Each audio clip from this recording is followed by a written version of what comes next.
kemampuan yang luar biasa yang boleh Tuhan berikan buat kami.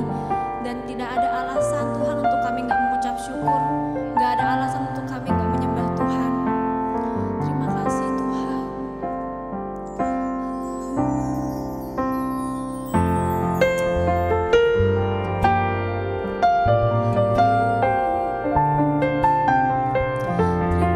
kasih Tuhan.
Matius pasal 21. Yesus dielulukan di Yerusalem.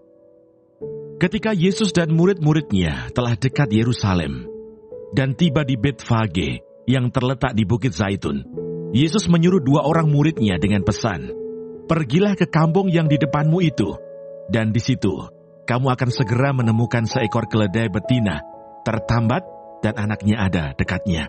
Lepaskanlah keledai itu dan bawalah keduanya kepadaku.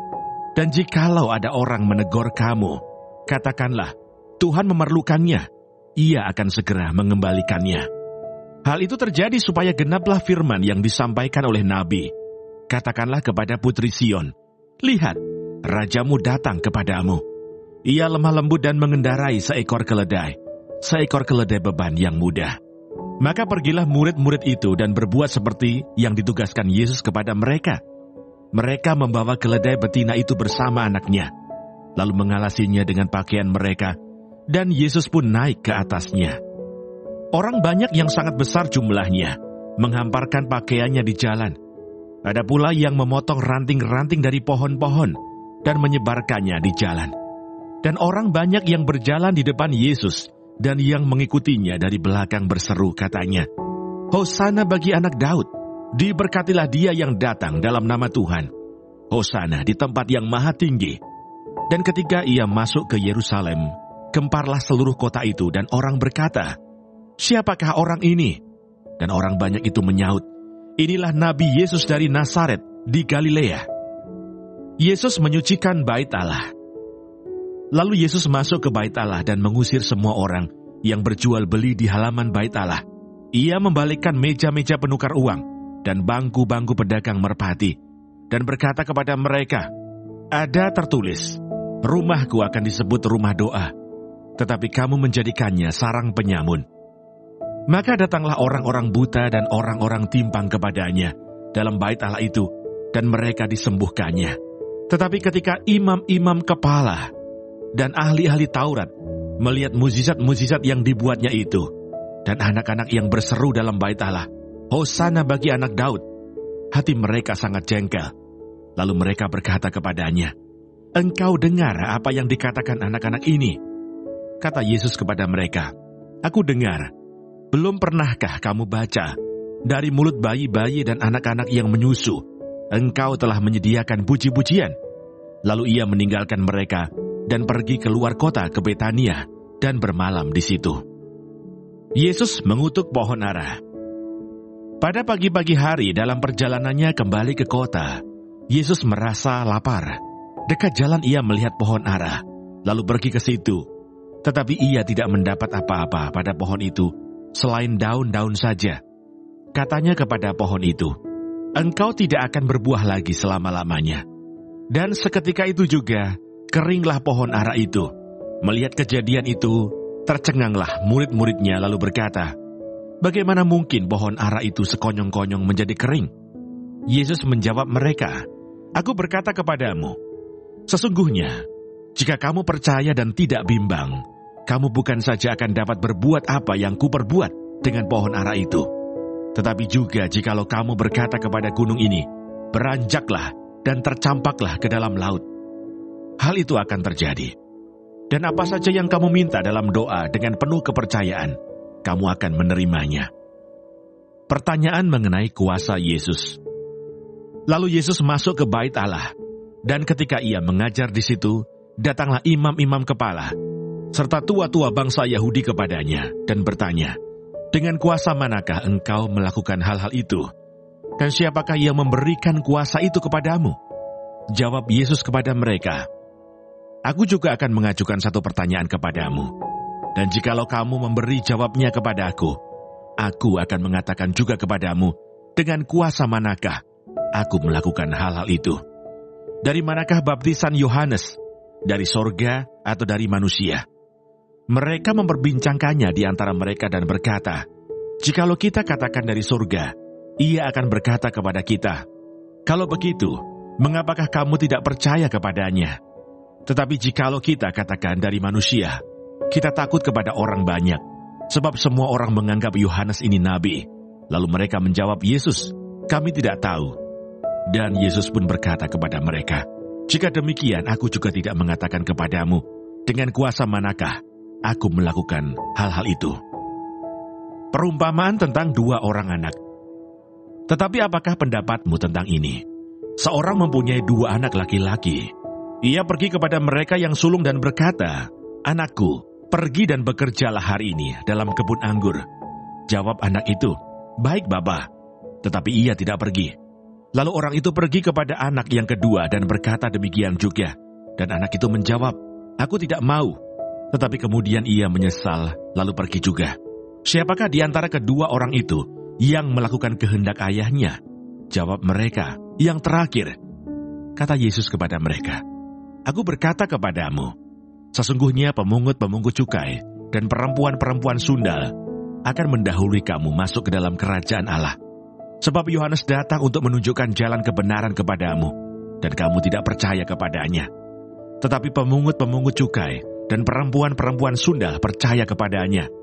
Dan meskipun kamu melihatnya, tetapi kemudian kamu tidak menyesal, dan kamu tidak juga percaya kepadanya." Perumpamaan tentang penggarap-penggarap kebun anggur. Dengarkanlah suatu perumpamaan yang lain. Adalah seorang tuan tanah membuka kebun anggur dan menanam pagar sekelilingnya. Ia menggali lubang tempat memeras anggur dan mendirikan menara jaga di dalam kebun itu. Kemudian ia menyewakan kebun itu kepada penggarap-penggarap, lalu berangkat ke negeri lain. Ketika hampir tiba musim petik, ia menyuruh hamba-hambanya kepada penggarap-penggarap itu untuk menerima hasil yang menjadi bagiannya. Tetapi penggarap-penggarap itu menangkap hamba-hambanya itu. Mereka memukul yang seorang, membunuh yang lain, dan melempari yang lain pula dengan batu. Kemudian Tuhan itu menyuruh pula hamba-hamba yang lain, lebih banyak daripada yang semula. Tetapi mereka pun diperlakukan sama seperti kawan-kawan mereka. Akhirnya ia menyuruh anaknya kepada mereka, katanya, "Anakku, akan mereka segani." Tetapi ketika penggarap-penggarap itu melihat anaknya itu, mereka berkata seorang kepada yang lain, "Ia adalah ahli waris. Mari kita bunuh dia, supaya warisannya menjadi milik kita." Mereka menangkapnya dan melemparkannya keluar kebun anggur itu, lalu membunuhnya. Maka apabila tuan kebun anggur itu datang, apakah yang akan dilakukannya dengan penggarap-penggarap itu? Kata mereka kepadanya, "Ia akan membinasakan orang-orang jahat itu, dan kebun anggurnya akan disewakannya kepada penggarap-penggarap lain. Ia akan menyerahkan hasilnya kepadanya pada waktunya." Kata Yesus kepada mereka, "Belum pernahkah kamu baca dalam kitab suci, batu yang dibuang oleh tukang-tukang bangunan telah menjadi batu penjuru? Hal itu terjadi dari pihak Tuhan, suatu perbuatan ajaib di mata kita. Sebab itu aku berkata kepadamu, bahwa kerajaan Allah akan diambil daripadamu, dan akan diberikan kepada suatu bangsa yang akan menghasilkan buah kerajaan itu. Dan barang siapa jatuh ke atas batu itu, ia akan hancur, dan barang siapa ditimpa batu itu, ia akan remuk." Ketika imam-imam kepala dan orang-orang Farisi mendengar perumpamaan-perumpamaan Yesus, mereka mengerti bahwa merekalah yang dimaksudkannya. Dan mereka berusaha untuk menangkap dia, tetapi mereka takut kepada orang banyak, karena orang banyak itu menganggap. Tuhan Yesus, terima kasih untuk pagi hari ini. Terima kasih untuk berkat yang boleh kami terima dari malam sampai dengan pada pagi hari ini. Tuhan, kami mau berdoa untuk setiap hamba-hamba Tuhan dimanapun mereka berada. Kiranya Engkau memberkati pelayanan mereka, jadikan mereka berkat dimanapun mereka ditempatkan. Kami juga berdoa untuk bangsa dan negara kami Indonesia. Kami berdoa untuk setiap kesejahteraan dan apapun yang menjadi masalah di bangsa dan negara ini. Kami percaya bahwa Engkau turut campur tangan dalam setiap masalah yang ada di bangsa ini. Berkati setiap pemimpin yang ada, kami percaya bahwa mereka adalah orang-orang yang Tuhan pilih. Kami juga berdoa untuk setiap anak-anak-Mu yang sedang mengalami sakit penyakit.